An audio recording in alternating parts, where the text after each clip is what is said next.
भागवत स्कंद 1 अध्याय 2 श्लोक संख्या 26। साथ साथ बोलिए। मोक्षवा घोरा रूपा हित्वा भूतपतिनता नारायण कदा शांता भजन्ति अनशूयवा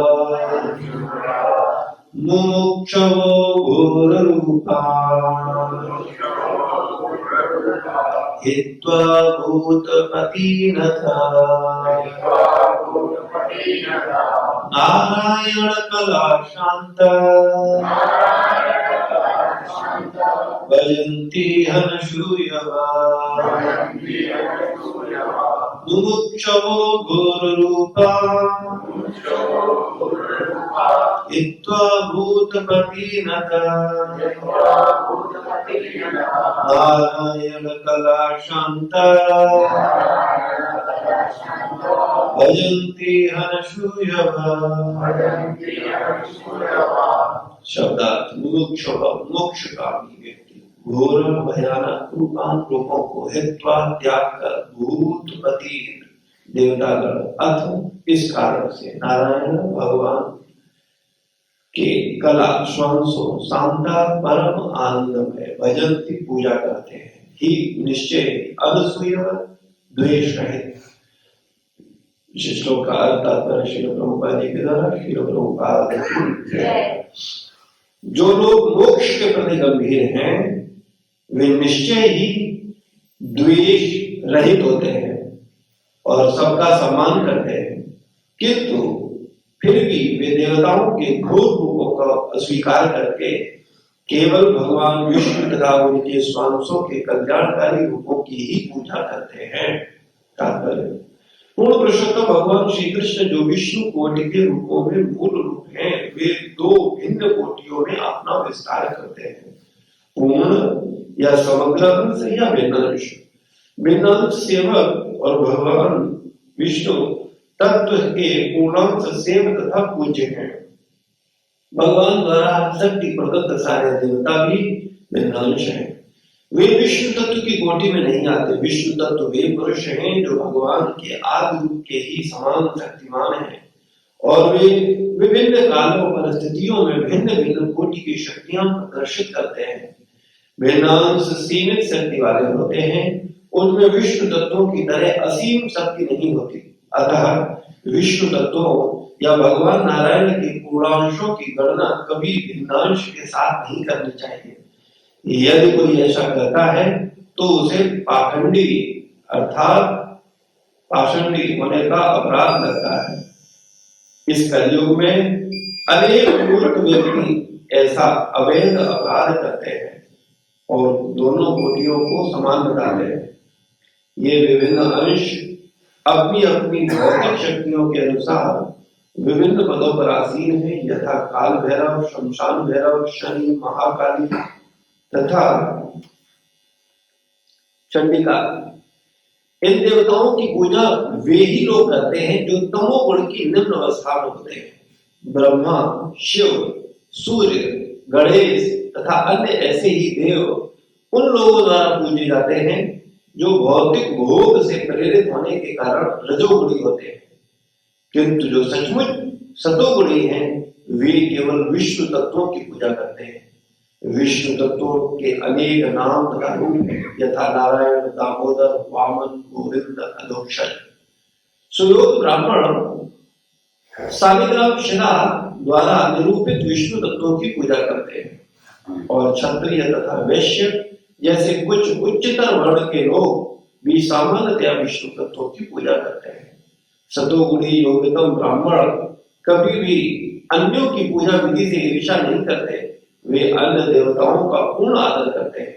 यद्यपि काल भैरव या महाकाली जैसे देवताओं का रूप अत्यंत भयानक है, वे यह अच्छी तरह जानते हैं कि परमेश्वर के सारे भयानक लक्षण विभिन्न परिस्थितियों में उनके विभिन्न सेवकों के रूप हैं, किंतु इतने पर भी वे देवताओं के भयानक तथा आकर्षक दोनों ही रूपों को त्याग कर केवल विष्णु तत्व पर अपना ध्यान केंद्रित करते हैं, क्योंकि वे भौतिक भोग से मोक्ष पाने की उत्कट इच्छा रखते हैं। सारे देवता, यहाँ तक कि देवों में सर्वश्रेष्ठ ब्रह्मा तक किसी को मोक्ष नहीं दिला सकते। हिरण्यकशिपु ने अमर होने के लिए कठोर तपस्या की थी, किंतु उनके पूज्य देव ब्रह्मा उसे वैसा वर देकर प्रसन्न नहीं कर सके। इसलिए विष्णु के अतिरिक्त अन्य कोई मुक्तिपाद या मुक्ति के प्रदाता भगवान नहीं कहलाते। सारे देवता भी भौतिक सृष्टि के अन्य जीवों की भांति इस भौतिक सृष्टि के संहार के समय नष्ट हो जाते हैं। जब वे स्वयं मुक्त नहीं पा सकते तो फिर अपने भक्तों को वे किस तरह मुक्ति दिला सकते हैं। ये देवता अपनी पूजा करने वालों को कुछ क्षणिक लाभ ही प्रदान कर सकते हैं, परम लाभ नहीं।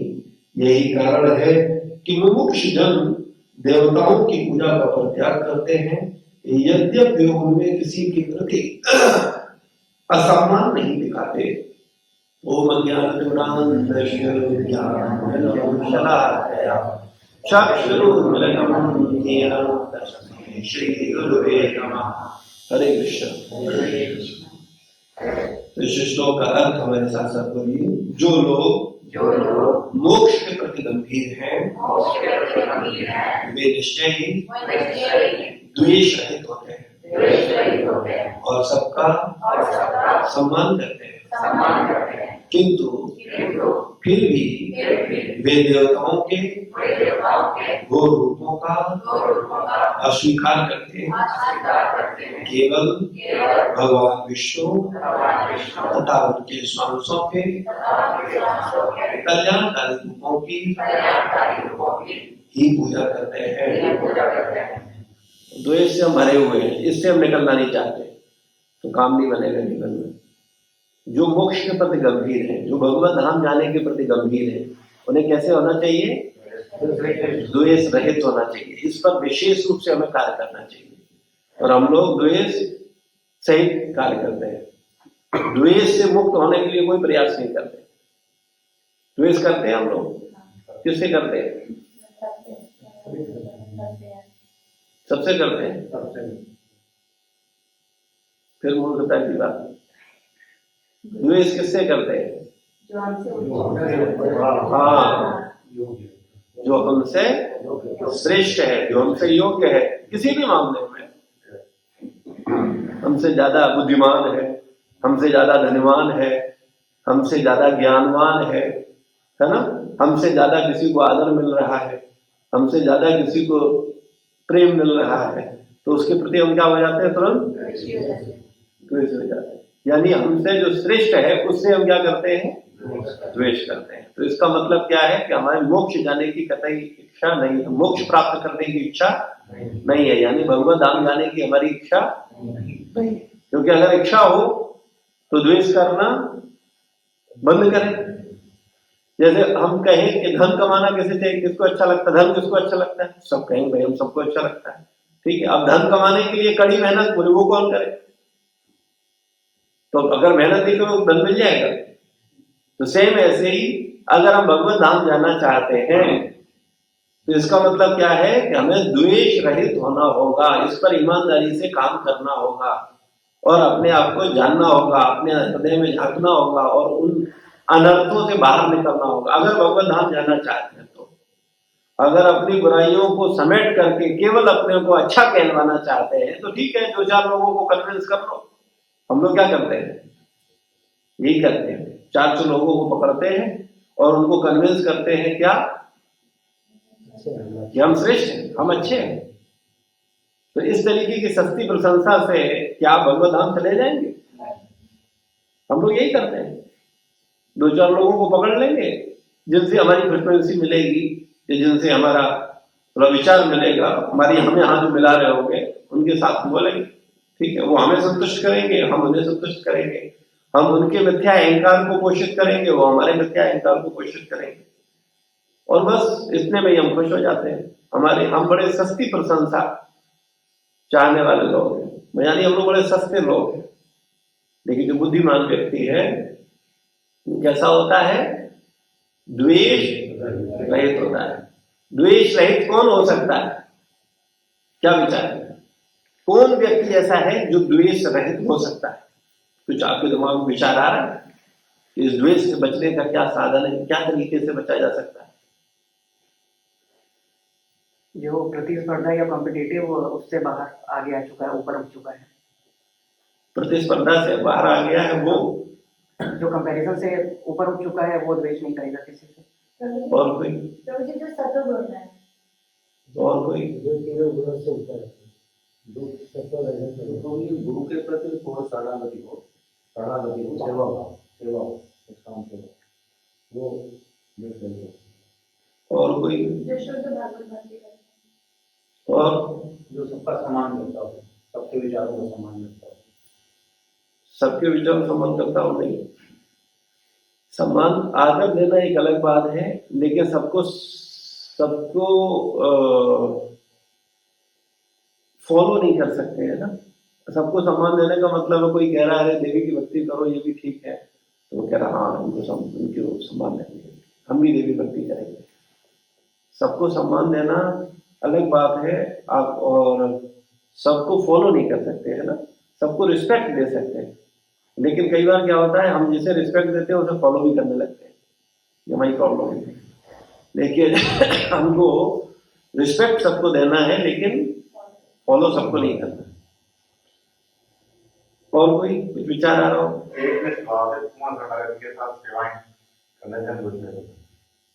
और ये सबसे बड़ी प्रॉब्लम है, भगवत धाम जाने में रोड़ा यही है।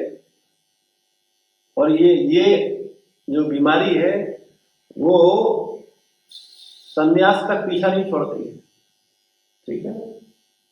ब्रह्मचारी, गृहस्थ, वानप्रस्थ और संन्यास, सबसे श्रेष्ठ आश्रम संन्यास, यानी सबसे श्रेष्ठतम पर पहुंचने पर भी ये बीमारी इतनी आसानी से हमारे हृदय से बाहर नहीं निकलती। तो इस पर हम लोगों को बहुत गंभीर होना चाहिए, यानी इसको हल्के में नहीं लेना चाहिए। इसको ये नहीं सोचना चाहिए हाँ हम तो द्वेष से मुक्त हो गए। अरे जब सन्यासियों को भी नहीं छोड़ती, तो यानी वो किस स्तर पे है, उन्होंने कितना त्याग किया है, कितना इन्वॉल्वमेंट है, लेकिन फिर भी द्वेष से मुक्त होना आसान नहीं होता, ठीक है। तो कहने का तात्पर्य यह है कि हमारा उद्देश्य क्या होना चाहिए, इसके प्रति हमें बहुत जागरूक होना चाहिए, बहुत गंभीर होना चाहिए, और इस पर बहुत ईमानदारी से काम करना चाहिए। तो द्वेष रहित होने का कोई और तरीका समझ में आता है कि क्या, कैसे द्वेष रहित रहा जाए? और कोई विचार है? यही तो होता है, देखो कई बार होता है हम लोग बोल देते हैं हाँ ये है, ये आप क्या कर रहे हो इससे मुक्त होने के लिए, प्रैक्टिकल आंसर दो, या अभी तक सोचा ही नहीं है द्वेष से मुक्त होने का। कितने लोगों ने द्वेष से मुक्त होने का सोचा है या सोचते हैं? सब सोचते हैं। तो अगर सोचते हैं तो बताओ फिर क्या आप सोचते हो, कैसे प्रैक्टिकल इससे निकलने की कोशिश, खुद आप स्वयं क्या करते हैं ऐसा जिससे आप द्वेष से निकलने का प्रयास कर रहे हैं, इससे अन्य भक्तों को लाभ मिलेगा। और गुरु की ठीक है, और किसी के दोष को ना देखना, उसके गुणों को करना। वेरी गुड, किसी के दोषों को न देखना बल्कि उसके गुणों को देखना, ठीक है। और जितना आप जो कर रहे हो मुझे वो उत्तर नहीं चाहिए कि हाँ एक बढ़िया उत्तर ढूंढ करके बोलना है। आप जो कर रहे हो प्रैक्टिकल वो बोलो, जितना है उतने में संतुष्ट रहना, जो दिया है उसमें संतुष्ट रहना, इससे हमें द्वेष नहीं होगा, क्योंकि हमें भगवान ने जो दिया है हम उसमें संतुष्ट हैं। जब व्यक्ति भगवान की दी हुई चीजों को अवहेलना करता है तो द्वेषी बन जाता है। भगवान ने अगर आपको अमीर बनाना होता तो अरबपति पिता का बेटा बना देते, लेकिन हमने क्या कहा, बोले तुमने मुझे अमीर नहीं बनाया, कोई बात नहीं भगवान हम देख लेते, मैं इतना पुरुषार्थ करूंगा कि बहुत धनी बनूंगा।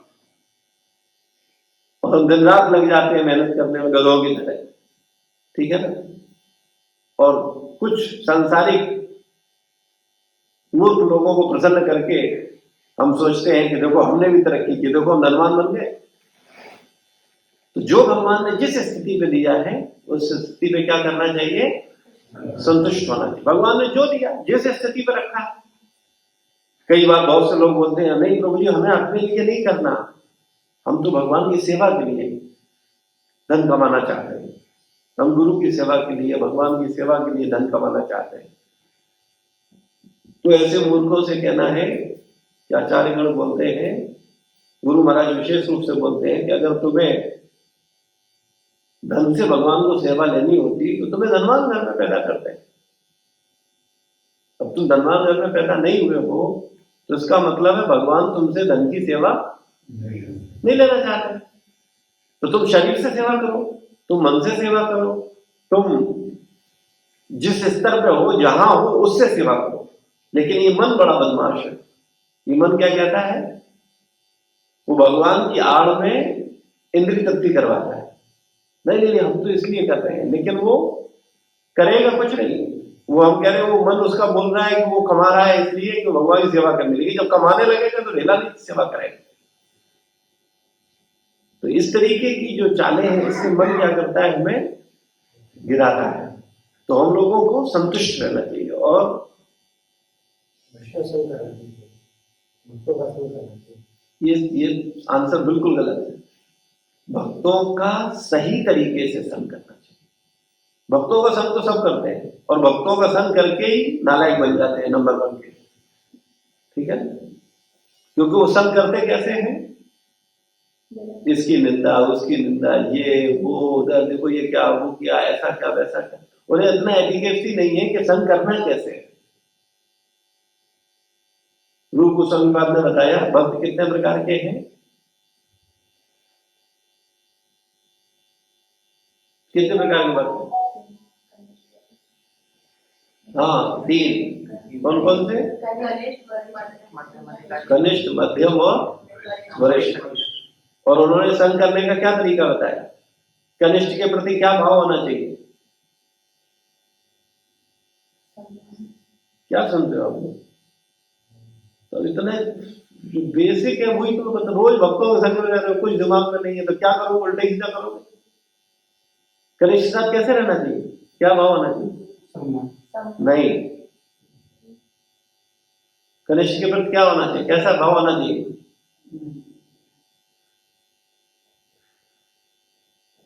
क्या सुन रहे हो, क्या कर रहे हो? दीक्षा हो चुकी, शर्म आनी चाहिए।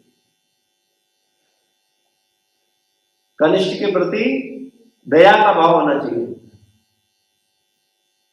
जो हमसे छोटा है, जो नया भक्त है, उसी को तो कनिष्ठ बोलते हैं। उसके प्रति क्या बताया गया, दया का भाव होना चाहिए। और जो मध्यम है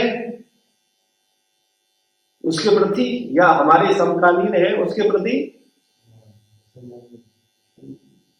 मैत्री का भाव होना चाहिए। और जो हमसे श्रेष्ठ है उनके प्रति सम्मान और सेवा का भाव होना चाहिए। जब आप लोग आप क्या सुनते हो, हम तो ये कह रहे हैं खूब सुने जा रहे हो, खूब सुने जा रहे हो, खूब पढ़े जा रहे हो और कुछ पता नहीं, कर कुछ नहीं, उल्टा सीधा सब कर रहे हो, क्या क्या परिणाम आएगा? हम कह रहे और 10 साल आते रहो मंदिर, टाइम खराब करते रहो।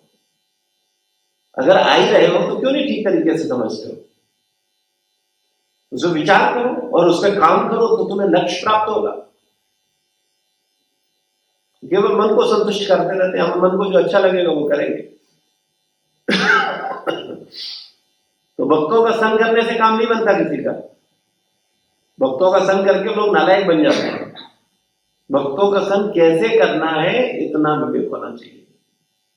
जो नए भक्त हैं उनके प्रति क्या भाव होना चाहिए, दया का।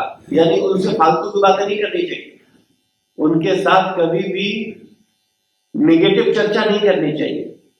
उनके प्रति हमेशा क्या करना चाहिए, उनको हमेशा अच्छी शिक्षा देना, सद्भावनाएं देना, उसको अच्छा भाव देना, उसके प्रति दया का भाव रखना चाहिए, है ना।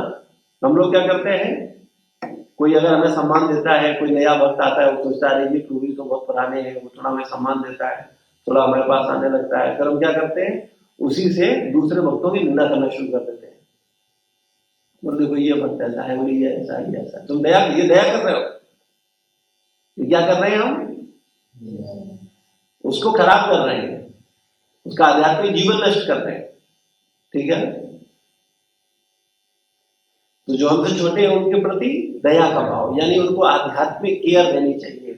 उनको ध्यान रखो, उनको फोन करो, उनको बोलो सत्संग में आओ, ध्यान से सुनो, कुछ बोला जा रहा है उसको सुनो, नोट्स बनाओ और उसको विचार करो, उनको माला करवाओ, उनको 16 माला तक पहुंचाओ, उनको 4 नियम करवाओ, उनको गंभीरता पूर्वक भक्ति करने के लिए प्रेरित करो, है ना। तो भक्तों का संग कितने प्रकार से होता है? 3 प्रकार से। ठीक है, तो क्या आप ऐसा करते हो? नहीं करते हो तो सही संग नहीं हो रहा है, तो उसको सही तरीके से करना चाहिए। देखो केवल, फिर मैं एक बात बोलूंगा, प्रभुपाद जी की बात को रिपीट करूंगा, केवल सुकरों की तरह सुनने से काम बनने वाला नहीं है। हमें क्या करना है? बहुत ध्यान से सुनना है, विचार करना है। इसको और समझो, एक आपको कहानी सुनाते हैं, उससे आपको बात समझ में आएगी। हम सुना चुके हैं कई बार। एक बार एक राजा के यहाँ मूर्तिकार पहुंचा और सोने की 3 मूर्तियां लिए हुए थे, देखने में बिल्कुल एज इट इज, बराबर भार की, बराबर आकार की, बराबर खूबसूरत, कोई भेद नहीं। और उसने कहा, मूर्तिकार ने, कि हे राजा, कृपया हमारी इन मूर्तियों का मूल्य का आकलन कीजिए कि किस मूर्ति का क्या कीमत है। तो राजा के यहाँ जो मंत्री थे वो लोग आए, उन्होंने देखा मूर्ति को, सोने की मूर्तियां तीनों, और तीनों को तोला, भार में बराबर, शेप भी बिल्कुल बराबर, देखने में बिल्कुल जैसे जुड़वा ट्विंस हो, एकदम कोई भेद ना हो, बिल्कुल रंग मात्र भी भेद नहीं। तो बोले कि नहीं, इनकी कीमत तो बराबर ही है, इनमें क्या भेद है? कोई भाई कम सुंदर लग रही हो तो उसको कम कीमत दे दे, ज्यादा अच्छी लग रही हो ज्यादा दे दे, भार ज्यादा हो तो उसकी कीमत ज्यादा हो जाए। बोले नहीं, तीनों की तो वैल्यू कैसी है? बराबर। तो जो मूर्तिकार था, सब आपके सारे लोगों ने देख करके यही बोला कि नहीं, इन तीनों की कीमत तो एक सी है। तो मूर्तिकार बड़ा दुखी हो गया। तो राजा ने कहा, भाई तुम दुखी क्यों हो? बोले, आपके यहाँ कोई बुद्धिमान व्यक्ति नहीं है, हमारी कला की वैल्यू नहीं कर पा रहा। तो कहा, ऐसा क्या है? तो उनके यहाँ एक ऋषि थे, भगवान के विशेष भक्त थे, वो पहुंचे और उन्होंने देखा मूर्तियों को बड़े ध्यान से चारों तरफ उठा करके, इधर से उधर से, उधर से उधर से, और राजा से कहा कि हे राजा, एक सोने का तार मंगवाओ। तो सोने का तार आ गया। अब एक सोने की मूर्ति में कान में उसने तार डाला और यहां से तार निकला और ये तार यहां निकल गया। तो राजा बोला, इस राजा से उसने कहा, उस गुरु ने, ऋषि ने, भक्त ने, कि इस मूर्ति की कीमत है 2 कौड़ी की। फिर दूसरी मूर्ति को उसने उठाया, उसके कान में तार डाला, तार यहां से गया और यहां से निकल गया, कान से गया और मुंह से निकल गया। तो उन्होंने कहा, इस मूर्ति की कीमत है 100 सफिया। और तीसरी मूर्ति के कान में जब तार डाला तो वो तार जाकर के हृदय में फंस गया। तो वो भक्त बोले, वो संत बोले कि हे राजन, इस मूर्ति की कीमत देने में तुम्हारी क्षमता नहीं है, तुम्हारा खजाने में औकात नहीं है कि तुम इस मूर्ति को खरीद सको। तो इस कहानी से क्या शिक्षा मिलती है? इस संसार में 3 स्तर के लोग हैं, उन्हीं में से हम लोग हैं। इस कान से सुना, इस कान से निकाला, इसका मतलब 2 कौड़ी की कीमत। यहां से सुना और यहां से निकाल दिया। भाई कोई अच्छी बात सुनी आपने और उस अच्छी बात को एज इट इज यहां से सुना और यहां से निकाल दिया, तो आपकी कीमत होगी 100 रुपये। और अगर आपने उस बात को सुना और उसे अपने हृदय में उतार दिया, यानी उसको अपने आचरण में उतार दिया, उसके प्रति बहुत गंभीर हो गए, उसको स्वीकार कर लिया, तो आप अनमोल हो गए। लेकिन हम लोग अपनी कीमत हमेशा कैसी रखना चाहते हैं, ये हमारी प्रॉब्लम है। और गुरु हमें अनमोल बनाना चाहते हैं, ठीक है। लेकिन हम क्या कहते हैं, बोले नहीं हम 2 कौड़ी के रहे,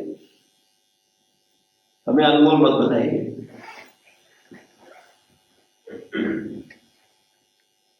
तो ध्यान से सुनना बहुत आवश्यक है। हम लोग मूर्खताएं इसीलिए रोज करते हैं क्योंकि हम ध्यान से नहीं सुनते, समझते ही नहीं कि हमें करना क्या है। ये समझना बहुत आवश्यक है, करना क्या है। खाली जरूरी धोती कुर्ता पहन लिया, तिलक लगा दिया, उछल रहे हैं अगर सेवा हो रही है, और ये सेवा नहीं है। कोई भी सेवा का उद्देश्य क्या है, भगवान को प्रसन्न करना। हाँ, और क्या उद्देश्य है, बिल्कुल सही आंसर, अपने आप में सिद्ध करना। हाँ।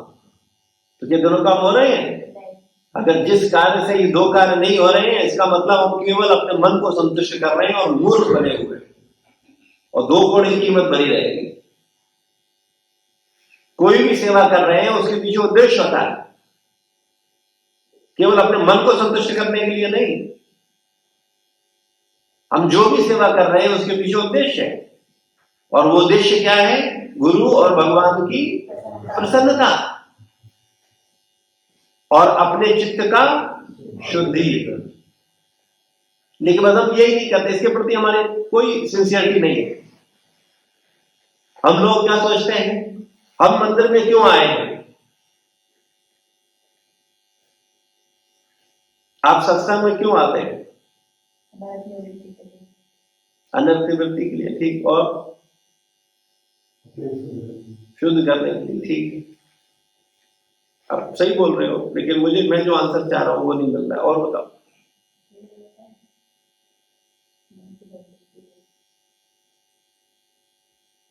अपने दोषों से मुक्ति पाने और गुरु और भगवान की प्रसन्नता, ठीक। और कोई, साधु संग करने, ठीक, और कोई, सही मार्ग जाने के लिए, और कोई बताना चाहता है कुछ, अपने दोष को दूर करने के लिए, अपने दोषों को दूर करने के लिए, ठीक है। अगर प्रैक्टिकल आंसर बोले तो हम लोग अपनी मन की शांति के लिए आते हैं। ठीक, शांति के लिए आते हैं, ठीक।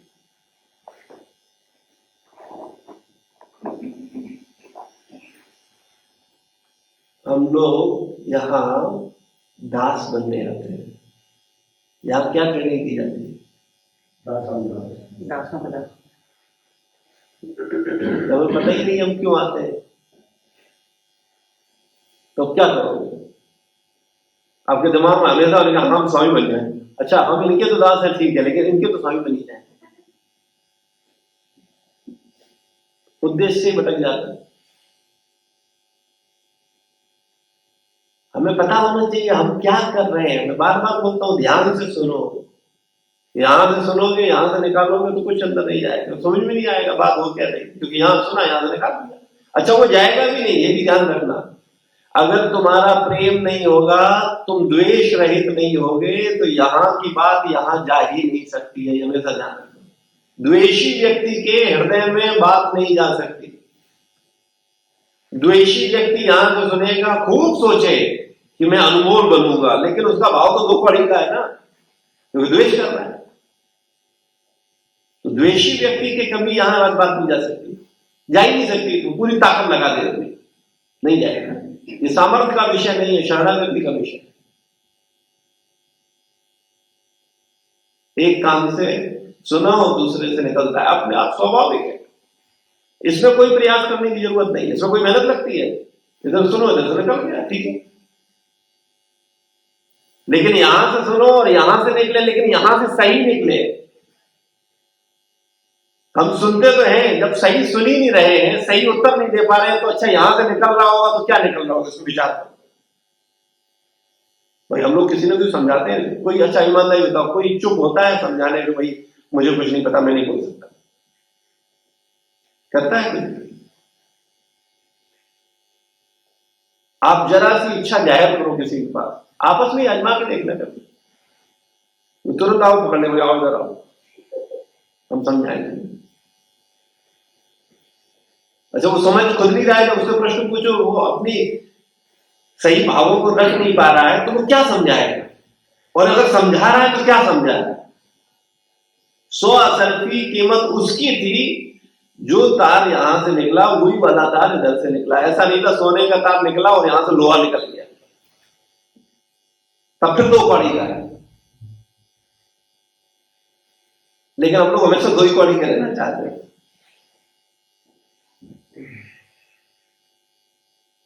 इसलिए बहुत समझना है बात, गंभीरता से, ये इतना सस्ता विषय नहीं है, हमें विचार करना है। जो सुना एक चीज निकला, यानी आपकी कीमत हो गई 100 सदी एक चीज। लेकिन एक चीज निकलेगा कब?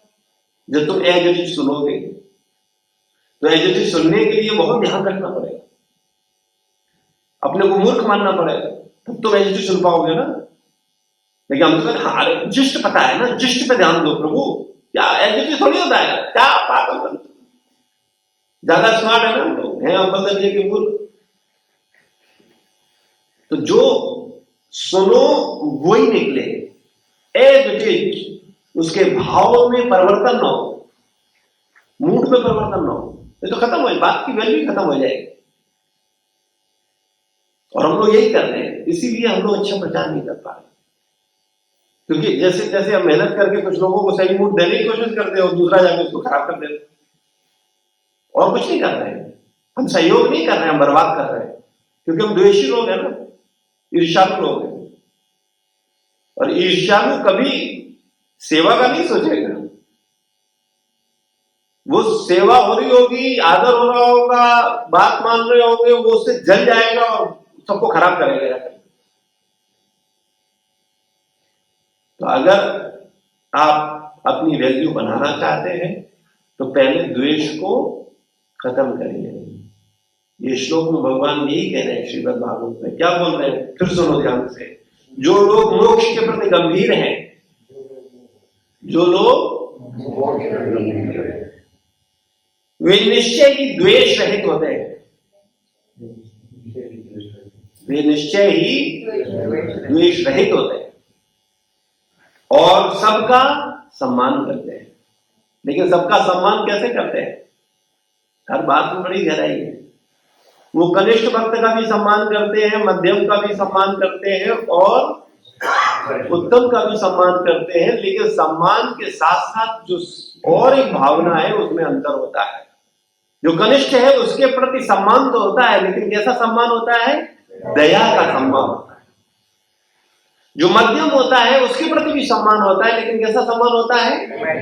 मैत्री भाव, मित्रता के साथ उसको आगे बढ़ाने का। मैत्री का मतलब ये नहीं होता है हम गप्पे मारें, हम टांग खींचे, हम उसको नीचा दिखाएं, उसको खिंचाई करें, बोले मैत्री है ना प्रभु जी इसलिए हम ये सब कर रहे हैं। नहीं, दूरता है। सम्मान वहां भी होता है मित्र वाला, एक सच्चा मित्र। बोल सुना है आप लोगों ने? एक सच्चा मित्र मिलना तो जिंदगी में बहुत बहुत दुर्लभ है ना। सच्चा मित्र का क्या मतलब होता है? जो आपको सद्मार्ग पर ले जाए, है ना। अरे भाई तुम्हें कोई सच्चा नहीं मित्र मिला, कोई बात नहीं, तुम ही सच्चे मित्र बन जाओ किसी के। लेकिन तुम बनोगे कहां से जब कीमत ही 2 कौड़ी की है, मानसिकता ही 2 कौड़ी की है, द्वेष है, द्वेष से भरे हुए हो, तो कहां से तुम बनोगे किसी के मित्र? तो इसलिए हमें क्या करना है? समझना है मध्यम में कैसा सम्मान है, मैत्री का सम्मान, और जो हमसे श्रेष्ठ है उनके प्रति कैसा सम्मान है, उनके प्रति आदर रिस्पेक्ट के साथ साथ सेवा। सम्मान तो तीनों में है, लेकिन जो वरिष्ठ है उनके प्रति क्या भाव होना चाहिए? सेवा का भाव होना चाहिए। और कैसी सेवा होनी चाहिए? निष्कपट सेवा होनी चाहिए, श्रेष्ठतम सेवा होनी चाहिए, मनोभाव से सेवा होनी चाहिए, तब तुम्हें वैष्णव संघ का सही लाभ प्राप्त होगा। जब तक सुनोगे नहीं, समझोगे नहीं, उसको मनन नहीं करोगे, विचार नहीं करोगे, केवल आए बैठे सुने हाँ हाँ हाँ हो गया हाँ, कोई सुनना नहीं चाह रहा सही तरीके से, सही तरीके से उसको मनन नहीं करना चाह रहा। हाँ, अपने को अहंकार और पाल लिया, बोले हाँ ऐसी बात करो, 10 साल में सुन रहे प्रभु, ऐसा नहीं है, हम 10 साल में सुन रहे हैं। तुम कब से आओ बताओ जरा। प्रभु जी हम तो अभी बस, तो क्या जानते हो? अच्छा तो आप बताइए, तो हम क्या करेंगे? तो हमने भी सुना 10 साल में,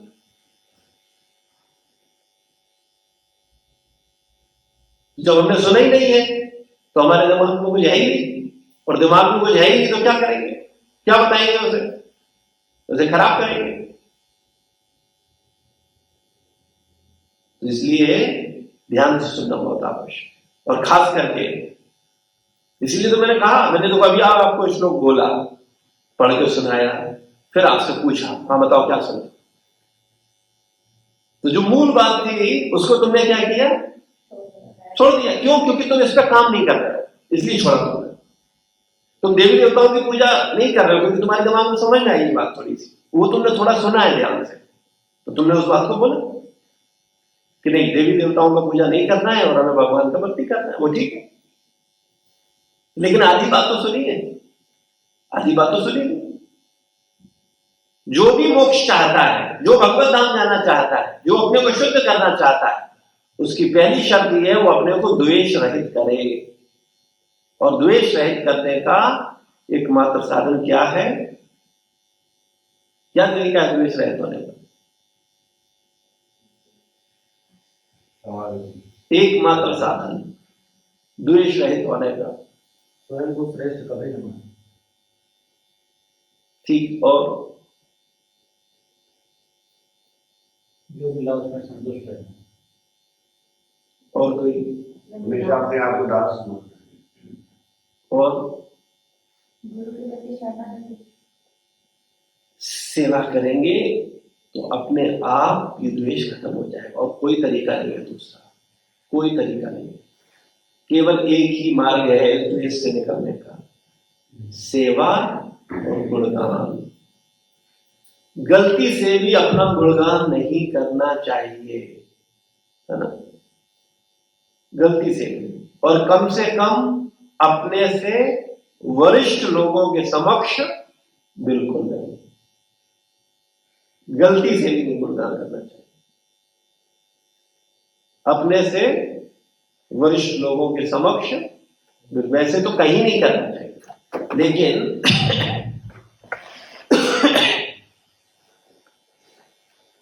लेकिन जो हमसे वरिष्ठ हैं उनके प्रति तो बिल्कुल नहीं करना चाहिए। तो गुणगान और सेवा, प्रैक्टिकल सेवा। क्या सेवा? ऐसी सेवा जिस सेवा से तुमको परेशानी होने लगना शुरू हो जाए, तुम्हारा मन परेशान होने लगे। ऐसी सेवा नहीं जिससे तुम्हारा मन खुश हो रहा है, क्योंकि हमें किसे सुधारना है? मन को। और मन को जिस सेवा में मजा आ रहा है तो सोच लो फिर कहीं गड़बड़ है। अभी हम उस स्तर के शासक नहीं है कि हमें सेवा में मन लगने लगे।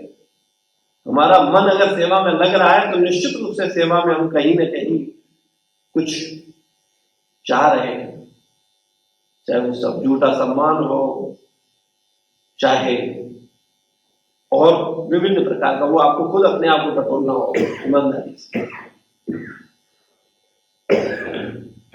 तो हम अपने मन को शुद्ध करने के लिए द्वेष रहित, और जब तक द्वेष रहित नहीं होंगे काम नहीं बनेगा। वे निश्चय ही द्वेष रहित होते हैं और सबका सम्मान करते हैं। और द्वेष रहित व्यक्ति स्वाभाविक रूप से सबका सम्मान करता है, सबके प्रति सम्मान का भाव रखता है, किंतु फिर भी वे देवताओं के भोग रूपों को अस्वीकार करते हैं। अब सोचो, सबका सम्मान कर रहे हैं लेकिन देवताओं तक के स्वरूपों को क्या कर रहे हैं? अस्वीकार कर रहे हैं।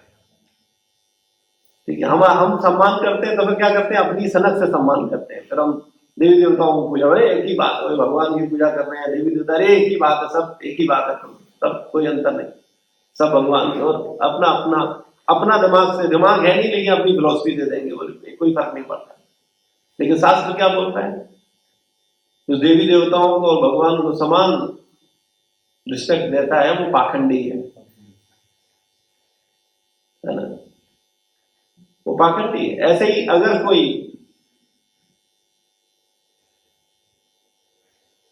गुरु और अन्य वैष्णवों को समान सम्मान देता है तो पाखंडी है, वो भक्त नहीं है।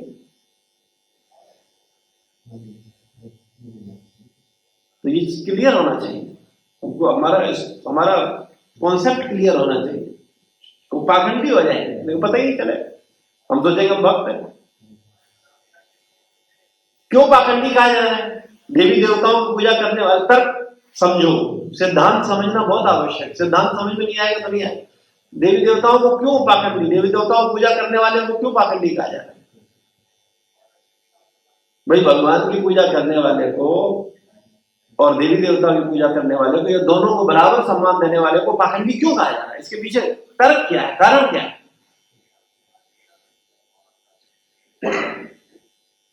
कोई बताएगा? क्योंकि वो भौतिक विषयों की प्राप्ति के लिए भी चाहते हैं कि देवी देवताओं की भी पूजा करें साथ में, और बराबर समझते हैं, भगवान को देवी देवताओं बराबर समान मानते हैं। और गुरु का स्तर अलग है तो दूसरे का स्तर अलग है। दोनों का स्तर मतलब खुद के भक्त के लिए अलग है। जैसे मान लो मैं मेरा मतलब गुरु के प्रति उनका स्तर अलग समझना चाहिए और दूसरे व्यक्तियों का स्तर अलग। हाँ नहीं, अभी उस पर तो बाद में करेंगे, पहले अभी मैं बात कर रहा हूँ भगवान और देवी देवता, इन दोनों को जो समान मानते हैं उनको पाखंडी क्यों कहा गया? मेरा प्रश्न क्या है उसके हम लोग उसको बाद में एक्सप्लेन कर देंगे, समझ में आएगा। भगवान और देवी देवताओं को समान भाव से पूजने वाले को पाखंडी क्यों कहा गया? क्या मतलब है, क्यों कहा जा रहा है? प्रश्न। देवी देवताओं के दास हैं। ठीक, जो शास्त्र के रहना कर रहे हैं और अपने मन को, अपने इंद्रियों को संतुष्टि करने के लिए वो दोनों भगवान को और देवी देवताओं को समान करते हैं, शास्त्र का उल्लंघन करते हैं। ठीक। और कोई? भगवान जो है हमारे परम पिता है और देवी देवता है वो पार्षद है जैसे, और उनको समान नहीं समझना चाहिए।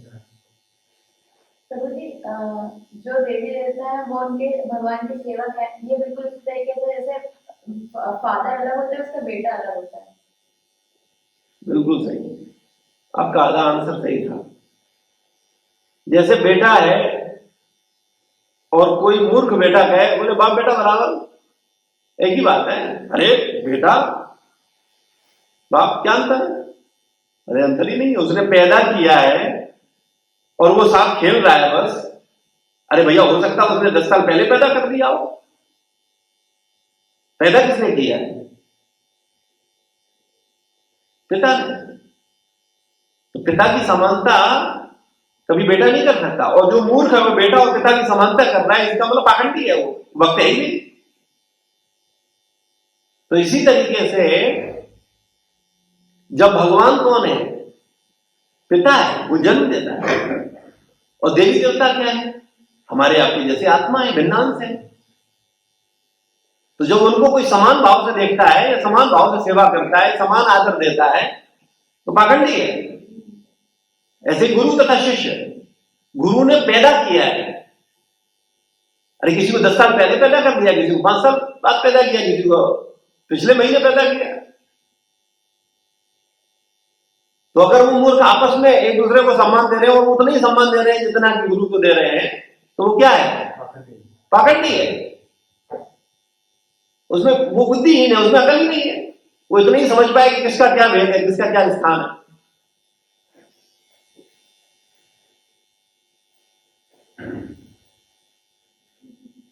समान नहीं होता, संसार में कोई बराबर नहीं है,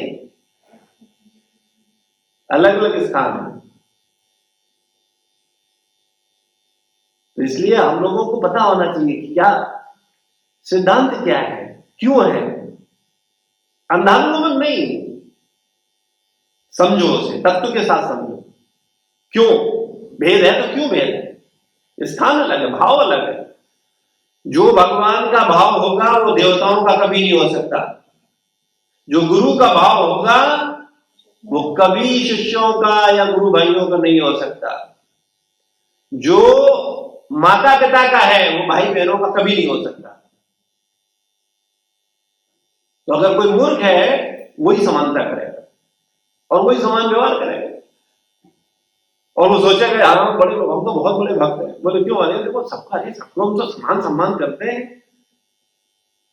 मूर्ख, खुद भी मूर्ख है और दूसरों को भी क्या बना रहा है, मूर्ख। हम लोग यही करते हैं, हम फिलोसफी की धज्जियां उड़ाते हैं, समझते कुछ नहीं है, कुछ भी बोलते रहते हैं और खुद कंफ्यूज होते हैं और जो हमारे संपर्क में आता है उसे भी कंफ्यूज कर देते हैं। तो पता ही नहीं है क्या कर रहे हैं, क्या बोल रहे हैं, क्या बता रहे हैं। तो समझना बहुत आवश्यक है, क्या है, क्यों है, कारण क्या है। वे देवी देवताओं के घोर रूपों को क्या करते हैं, अस्वीकार करते हैं, वो स्वीकार नहीं करते। केवल भगवान विष्णु तथा उनके स्वांशों का क्या करते हैं, कल्याणकारी रूपों की ही पूजा करते हैं, उन्हीं की मात्र सेवा करते हैं, ना कि देवी देवताओं की अलग से सेवा करके घूस दें। थोड़ा तुम्हें संतुष्ट करें, काम तो तुमसे भी लेना है, काम तो हमें थोड़ा इस देवता से भी है, थोड़ा उस देवता से भी तो काम है, इससे भी थोड़ा संतुष्ट कर दें, थोड़ा इससे भी संतुष्ट कर दें, थोड़ा इससे भी। भगवान असंतुष्ट हो कोई फर्क नहीं पड़ता, पाखंडी हो जाए कोई फर्क नहीं पड़ता। ऐसे हम लोग करते हैं, बोले थोड़ा इस भक्त को संतुष्ट, इससे भी काम पड़ेगा, इससे भी काम पड़ना है, इससे भी संतुष्ट करो, थोड़ा ऐसे भी संतुष्ट करो। अरे गुरु को नाराज करो कोई फर्क नहीं पड़ता, इसे संतुष्ट तो करने, इससे काम पड़ना है, मैं इसके काम आऊंगा, मेरे काम आएगा। पाखंडी है। सिद्धांतों को समझना बहुत आवश्यक है और फिर उनको एज इट इज पालन करना, तो निश्चित रूप से हमारा मार्गदर्शन हो सकता है और हम सही मार्ग पर आगे बढ़ सकते हैं।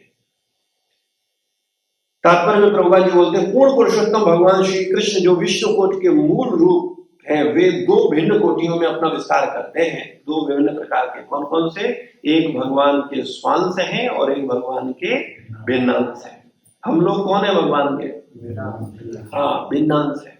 देवी देवता कौन है? नहीं, वो भी भिन्नांश है। विष्णु स्वांश है, जो भगवान के अन्य स्वरूप महाविष्णु स्वांश है, क्षीरोदक्षाई स्वांश, ये उनके स्वांश है। जैसे भगवान राम, लक्ष्मण, भरत, शत्रुघ्न, ये क्या है? भगवान राम के अलावा लक्ष्मण, भरत, शत्रुघ्न, ये भिन्नांश है कि स्वांश है? नहीं, भिन्नांश नहीं है, मूर्खता, स्वांश है। भगवान के जो स्वांश तो भिन्नांश है, उनमें भेद समझना सीखो। कुछ भी बोलो नहीं, पता करो, नहीं पता है तो चुप रहो, नहीं पता है क्यों बोलना सीखो। ये नहीं कुछ भी बोलो, तुक्का बोलो, तुक्का हाँ भिन्नांश है, स्वांश है, क्या पता, समझ में नहीं आ रहा, कुछ बोलना है, तुक्का लग गया, सही, हाँ सही हो गया। नहीं, हमें पता होना चाहिए क्यों, कारण क्या है।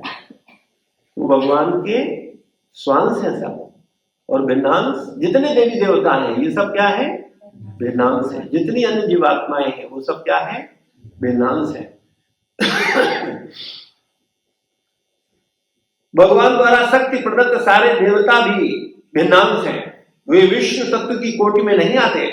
विष्णु तत्व वे पुरुष हैं जो भगवान के आदि रूप के ही समान शक्तिमान हैं। वे विभिन्न कालों परिस्थितियों में भिन्न भिन्न कोटि की शक्तियां प्रदर्शित करते हैं। भिन्नांश सीमित शक्ति वाले होते हैं, उनमें विष्णु तत्वों की तरह असीम शक्ति नहीं होती। अतः विष्णु तत्वों या भगवान नारायण के पूर्णांशों की गणना कभी भिन्नांशों के साथ नहीं करनी चाहिए। यदि कोई ऐसा करता है तो वह क्या है?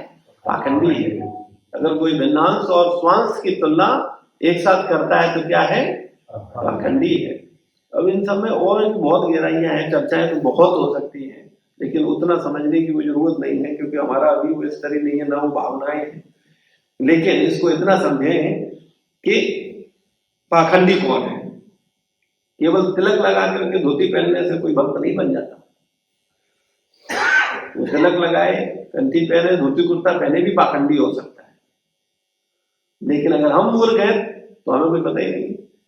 मैं फिर आपको कई बार बोलता हूं, लेकिन जो नहीं समझ में आता है, हम लोग को कभी भी आंख से नहीं देखना चाहिए, हमेशा कान से देखना चाहिए।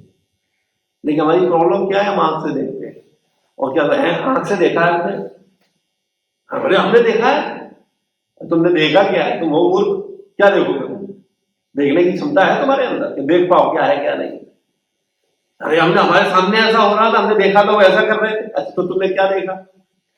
उसके पीछे भाव क्या था? अरे मेरे सामने ऐसा हो रहा था, तो भाव क्या था? उससे क्या मतलब?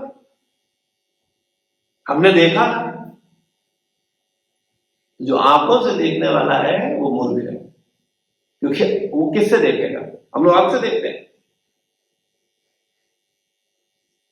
हम लोग देखते कैसे? चलो इसको भी थोड़ा क्लियर करते हैं। किससे देखते हैं? अरे भाई रोज देख रहे हो, जो बोल रहे हो घबरा रहे हो।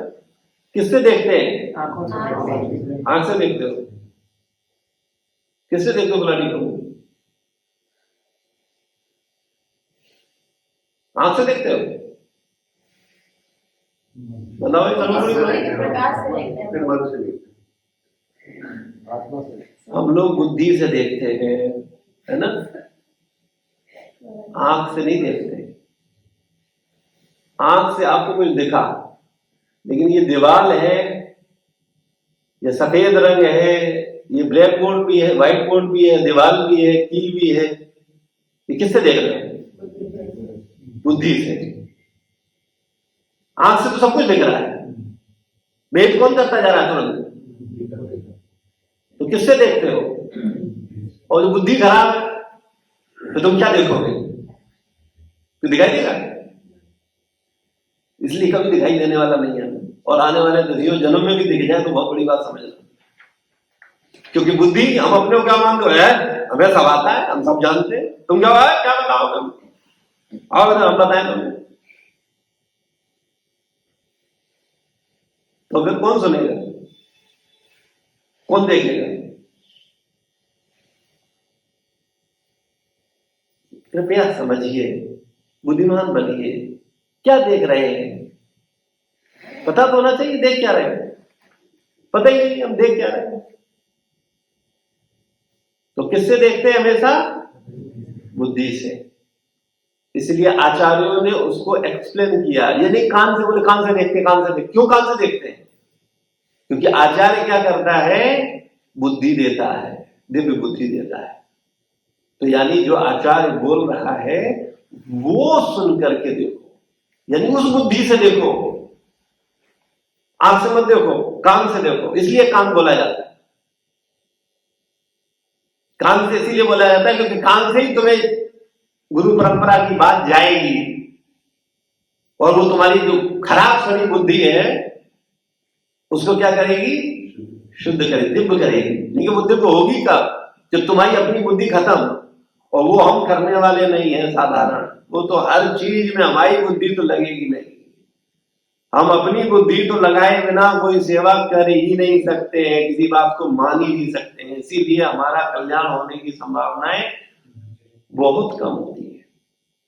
लेकिन चैतन्य महाप्रभु बड़े दयालु हैं। उन्होंने पात्र कुपात्र देखे बिना सब पर कृपा कर रहे हैं। सब भजन करें, सब भगवान की शरण है, सब भगवान की भक्ति करें। लेकिन इसको सस्ता मत दीजिए। जीते जी भगवत धाम में पहुंचा जा सकता है, मरने के बाद नहीं।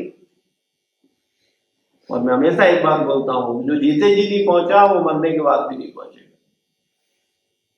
जब मनुष्य शरीर प्राप्त करके तुम द्वेष रहित नहीं हो पाए, तो क्या भूत बन के द्वेष रहित होंगे, या कुत्ता बन करके द्वेष रहित होंगे, या बिल्ली बन के द्वेष रहित होंगे? बताओ।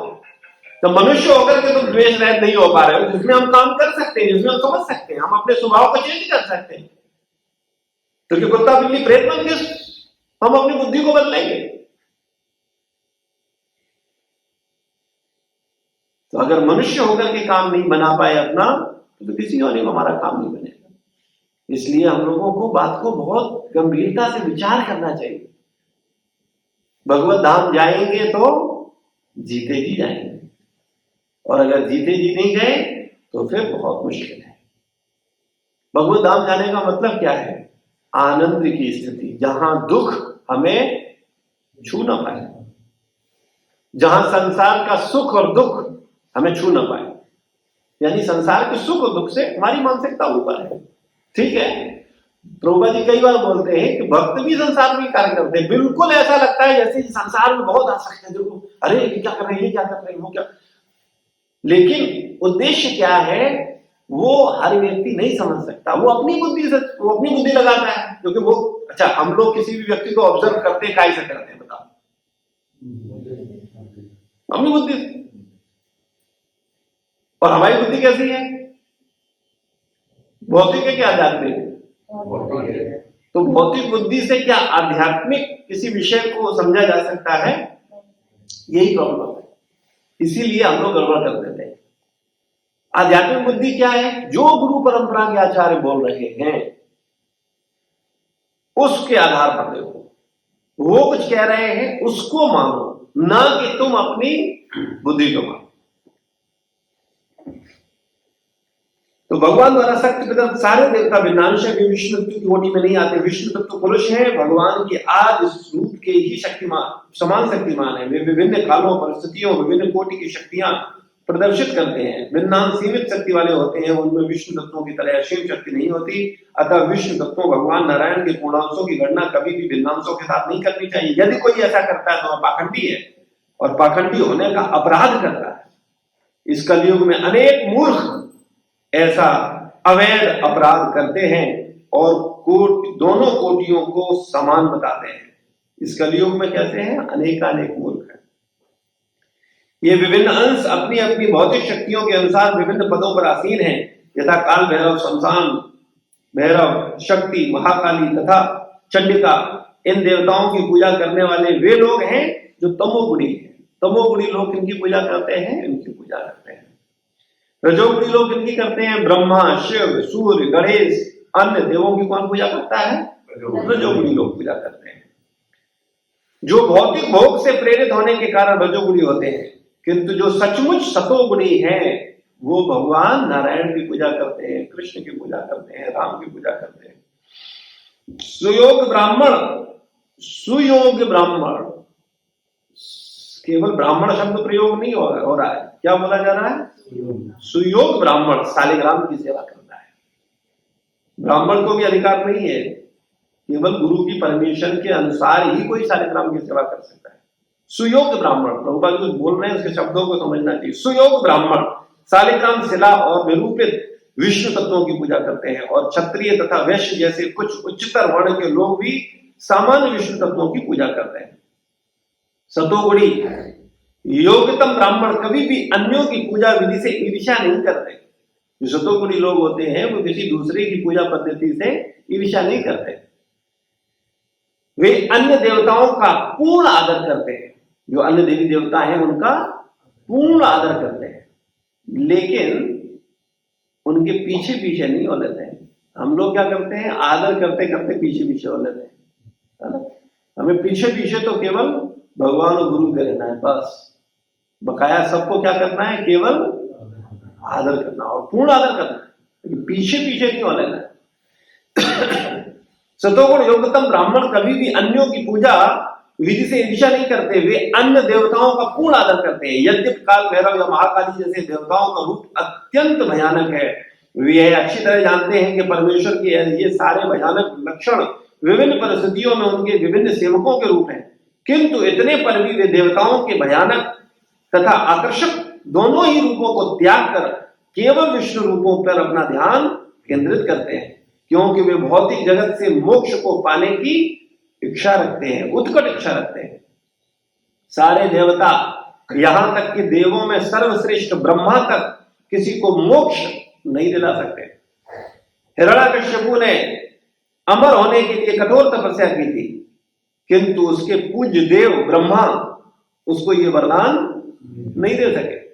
इसलिए विष्णु के अतिरिक्त अन्य कोई मुक्तिपाद या मुक्ति देने वाला नहीं है। मुक्त प्रदाता सर्वेशाम विष्णुरेवना संशया। ये कौन बोलता है? शिव जी बोल रहे हैं, कह रहे हैं कि मुक्ति देने वाला कौन है? एकमात्र नारायण है, इसमें कोई संदेह नहीं है। सारे देवता भी भौतिक सृष्टि के अन्य जीवों की भांति इस भौतिक सृष्टि के संहार के समय नष्ट हो जाएंगे। जब वे स्वयं नष्ट हो जाएंगे तो किसी को क्या मुक्ति दिलाएंगे? तो जो देवता हैं वो स्वयं नष्ट होते हैं तो उनकी उपासकों की बात ही छोड़ दो। जब वे स्वयं मुक्त नहीं पा सकते तो फिर अपने भक्तों को वे किस तरह मुक्ति दिला सकते हैं? ये देवता अपनी पूजा करने वालों को कुछ क्षणिक लाभ प्रदान कर सकते हैं, परम लाभ नहीं। क्षणिक लाभ अलग होता है और परम लाभ अलग होता है। लेकिन सस्ते लोगों को क्या चाहिए होता है? क्षणिक। एक परम सुख होता है, एक क्षणिक सुख होता है। सस्ते लोगों को क्या चाहिए होता है? क्षणिक। एक क्षणिक सम्मान होता है, एक परम सम्मान होता है। हमें कौन सा सम्मान चाहिए होता है? क्षणिक। आज जो सम्मान कर रहा है वही कल आपको जूता मारेगा, 100% बता रहा हूं। इसीलिए सस्ते लोगों को भी सम्मान का वैल्यू नहीं करना चाहिए। सस्ते लोग है ना, आज सम्मान करेंगे, वो कर गए ऐसा क्या कर रहे, अरे वो तो ऐसे ही है, सब ऐसे ही। आज आदर करेंगे, कल आपको गाली देंगे। सस्ते लोग हैं, उनकी कोई वैल्यू नहीं और उस पर प्रभावित नहीं होना चाहिए। बुद्धिमान व्यक्ति सस्ते लोगों की प्रशंसा से प्रभावित होता है और न उनकी निंदा से। उसे कोई फर्क नहीं पड़ता। वो जानता है ना कि मूर्ख है, इसका कोई स्तर नहीं है। ये प्रशंसा भी कर रहा है तो इसकी प्रशंसा भी कैसी प्रशंसा है? सस्ती प्रशंसा है।